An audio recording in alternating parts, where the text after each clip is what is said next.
Hello everyone, welcome back into this channel, and today I want to share the tutorials how to do a repost on Instagram by iOS or iPhone. So sometimes our friends gonna like tag us into several Instagram post or Instagram story. So here to check when we got a tag from someone, if someone tag us on some content, here the love sign.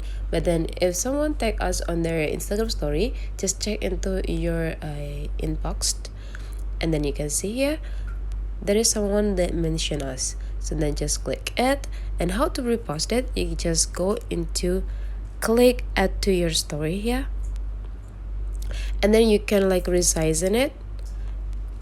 You can make it bigger or smaller, or you just need to click it to make the picture is fully fill the screen of your IG story. And then after you adjust it, just click add your story, and now you already repost the tag from your friend on your story.